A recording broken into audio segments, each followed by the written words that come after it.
ሰላም እንዴት ናችሁ ውዶች? ዛሬ ደግሞ የሆነ ታሪክ ልተርክላችሁ ነው። በጣም በህይወቴ ከሚያስቀኝ ነገር ውስጥና አጋጣሚ አንድ የሆነ እንትን አለ፣ ሁሌ የሚያስቀኝ ማለት ነው።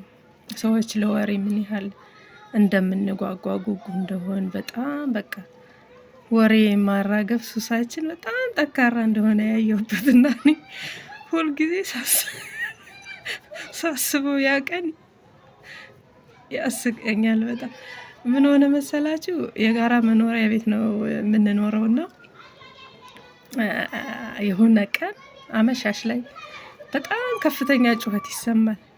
በጣም ኃይለኛ ጩኸት ሰማንና በቃ ከዛ ግራ ተጋብተን ከህንፃው ስንወርድ ተሰባብረን አለመውደቃችን ራሱ አለመሞታችን አሁን ድረስ ይገርመኛል። ግማሹ አንድ ሰዓት አካባቢ ወይ አንድ ተኩል አካባቢ ነው እንደዛ። ግማሹ ከውጭ ከስራ ይገባል እንደዛ።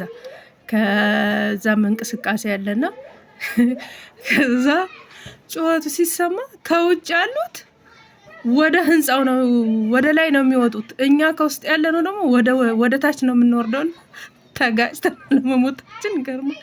በኋላ እኔና ባለቤቴ ተጋጨን። በምን ተጋጨን? በዛ ሰዓት ልጅ የ6 ዓመት ልጅ ነበረችንና እሷን ጭምቅ አርጎ አቅፎ ይዞ ስንሮጥ እኔ ነኝ ማቅፋት ተጣላም። በኋላ እሱ ይዟት ወረደ። እኔ ነኝ የሚይዛት አልሰጥም አለኝ። እኔ ደግሞ አላመንኩም እና በድንጋጤ ይጥላታል እኔ ነኝ ማቅፋት። በኋላ ተሸነፍኩ። እኔ የራሴን ሮጥኩኝ። እሱ ይዟት ወረደ ወደ ታች። ከውጭም ወደ ላይ የሚወጣሉ ወደ ህንፃው። ትርምስምስምስ አለ ህንፃው በቃ ትርምስምስምስ። ከዛ ታች ላይ ነው የሚጮህ። ግራውንድ ላይ አንድ ቤት ውስጥ ነው ጩኸቱ እና ወደ ውጭም ተዛምቷል፣ ይጮሃሉ ምናምን። ከዛ ምንድነው አላት አንዷን ሴትዮ። ግራ ገባን። መጀመሪያ ቤት እያለን የሰማነው ዲፖ አጥፉ ነው። ዲፖ አጥፉ የሚል ጩኸት። ከዛ ስንወርድ ዲፖ ቀረና ደግሞ ሌላ ምንድነው ምናምን ስንላት አረ በስማ ቦጋግ ሲል ነው የሰማው ያየሁት። ወደዛ ቤት እያመለከተች ማለት ነው። ቦጋግ ሲል አየሁት አለች። ቦጋግ ሲል ስለዚህ እሳት ተያይዞ ነው በቃ አልተረፍንም። ይደወል ለመብራት ኃይልና ትራንስፈርመር ይጥፋ ምናምን በቃ የሚል ሀሳብ መጣ። በኋላ ከዛ ቤት ውስጥ ሰው ይዘው አቅፈው ሲወጡ አየናቸው። ከዛ አቅፈው ሲወጡ አይተናቸው ምንድነው ምናምን ስንል አይ የቤቷ ባለቤት ታማ ነው ተባለ። አስባችሁታል? መብራት ቃጠሎ፣ ግማሽ መብራት ኃይል እየደወለ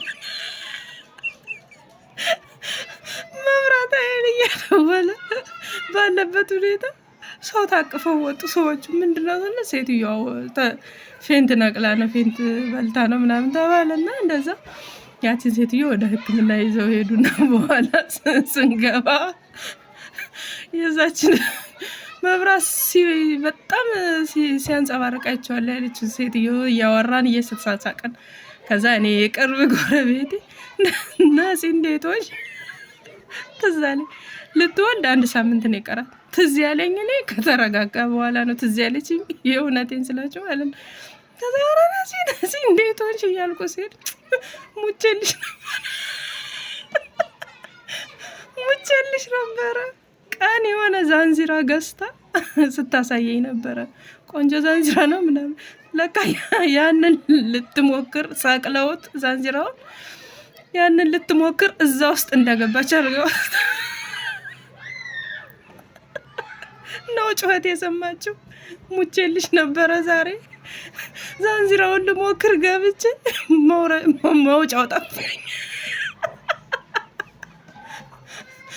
መውጫው ጠፋኝ አለችኝ። እኔ በጣም በቃ በህይወቴ ያንን ጊዜ አረሳውም። ያንን ቀን ማለት ነው። የዛች መብራት ቃጠሎ ነው ያለችውና የነፂን ታሪክ አረሳውም። ሞቼልሽ ነበረ ዛንዚራውን ልሞክር ገብቼ መውጫው ጠፋኝ አለች። በቃ እና ተተባትቤ በቃ ልሞት ነበር አለችና ሰዎች ወሬ ሳናጣራ፣ በእርግጥ ድንጋጤ ወሬ እንድናጣራ ላያረገን ይችላል። ግን ያላየነውን ነገር አለማውራት ራሱ ለሰው እንትን ነው ያየነውን ያላየነውን ነገር ባለማውራት በቃ ቢያንስ እንትን ማለት አለብንና እንደዚህ ችግር ሲፈጠር ራሳችንን አደባችንን ለመግዛት ላለማውራት፣ ምንም ሳናቅ ላለማውራት በቃ እንጣር። ምንም ሳታጣሩ አታውሩ፣ ሳናጣራ እናውራ እና ይሄ ልላችሁ ነው። ይቀጥላል። የኛ ሰፈር ጉድ ገና አያልቅም ተነግሮና የሚያስቅም የሚያስከፋም የሚያስደስትም ነገር አለው። እስኪ በእናንተ ሰፈር ደግሞ ያለውን ነገር እስኪ በኮሜንት ጻፉልኝ። እውነቴን ነው። እኔ በጣም ነው የምዝናናበት። በነገራችን ላይ በሰፈሬ በጣም ነው የምዝናና። እኔ በጣም በቃ ደስ የሚል ሰፈር ነው። ያስቃልም፣ ያሳዝናልም፣ ያዝናናልም እና ይሄን ለማለት ነው። አመሰግናለሁ። ሰብስክራይብ አርጉኝ፣ አስተያየት ሀሳብ ስጡኝ። አመሰግናለሁ። ሆነ መሰላችሁ 1 ሰዓት አካባቢ ወይ 1 ተኩል አካባቢ ነው እንደዛ። ግማሹ ከውጭ ከስራ ይገባል እንደዛ። ከዛም እንቅስቃሴ ያለና ከዛ ጩኸቱ ሲሰማ ከውጭ ያሉት ወደ ህንፃው ነው ወደ ላይ ነው የሚወጡት። እኛ ከውስጥ ያለ ነው ደግሞ ወደ ታች ነው የምንወርደው። ተጋጭተን ለመሞታችን ገርሞ በኋላ እኔና ባለቤቴ ተጋጨን። በምን ተጋጨን? በዛ ሰዓት ልጅ የ6 ዓመት ልጅ ነበረችንና እሷን ጭምቅ አርጎ አቅፎ ይዞ ስንሮጥ እኔ ነኝ ማቅፋት ተጣላም። በኋላ እሱ ይዟት ወረደ። እኔ ነኝ የሚይዛት አልሰጥም አለኝ።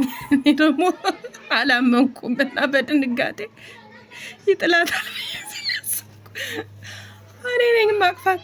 በኋላ ተሸነፍኩ። እኔ የራሴን ሮጥኩኝ። እሱ ይዟት ወረደ ወደ ታች። ከውጭም ወደ ላይ የሚወጣሉ ወደ ህንፃው። ትርምስምስምስ አለ ህንፃው በቃ ትርምስምስምስ። ከዛ ታች ላይ ነው የሚጮህ። ግራውንድ ላይ አንድ ቤት ውስጥ ነው ጩኸቱ እና ወደ ውጭም ተዛምቷል። ይጮሃሉ ምናምን። ከዛ ምንድነው አላት አንዷን ሴትዮ። ግራ ገባን። እንዲህ ነው ብሎ የሚናገር የለ። መጀመሪያ ቤት እያለን የሰማነው ዲፖ አጥፉ ነው። ዲፖ አጥፉ የሚል ጩኸት።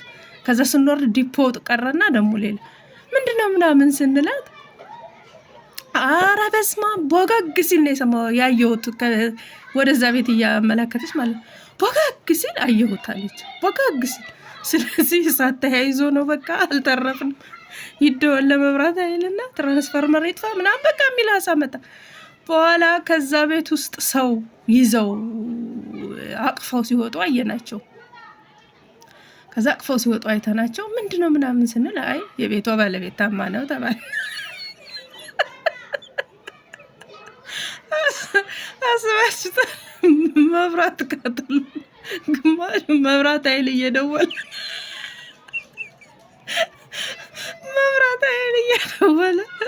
ባለበት ሁኔታ ሰው ታቅፈው ወጡ። ሰዎቹ ምንድነው ስለ ሴትዮዋ ፌንት ነቅላ ነው ፌንት በልታ ነው ምናምን ተባለና እንደዛ ያችን ሴትዮ ወደ ሕክምና ይዘው ሄዱና በኋላ ስንገባ የዛችን መብራት በጣም ሲያንጸባርቃቸዋል ያለች ሴትዮ እያወራን እየተሳሳቀን። ከዛ እኔ የቅርብ ጎረቤቴ ናሲ እንዴቶች ትዝ አለኝ። ልትወልድ 1 ሳምንት ነው የቀራት። ትዝ ያለኝ እኔ ከተረጋጋ በኋላ ነው ትዝ ያለች። የእውነቴን ስላቸው ማለት ነው። ከዛ ናሲ እንዴቶች እያልኩ ሲሄድ ሙቼልሽ ነበረ። ቀን የሆነ ዛንዚራ ገዝታ ስታሳየኝ ነበረ። ቆንጆ ዛንዚራ ነው ምናምን። ለካ ያንን ልትሞክር ሳቅለውት ዛንዚራውን ያንን ልትሞክር እዛ ውስጥ እንደገባች አድርገው ነው ጩኸት የሰማችው። ሙቼልሽ ነበረ ዛሬ ዛንዚራውን ልሞክር ገብቼ መውጫው ጠፋኝ። መውጫው ጠፋኝ አለችኝ።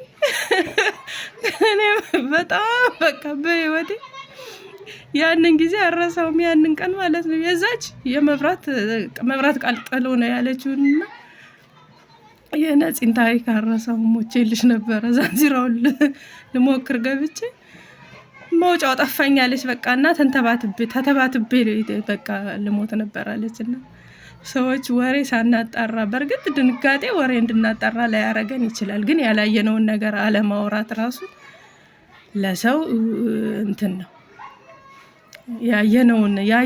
ያላየነውን ነገር ባለማውራት በቃ ቢያንስ እንትን ማለት አለብንና እንደዚህ ችግር ሲፈጠር ራሳችንን አደባችንን ለመግዛት ላለማውራት፣ ምንም ሳናቅ ላለማውራት በቃ እንጣር።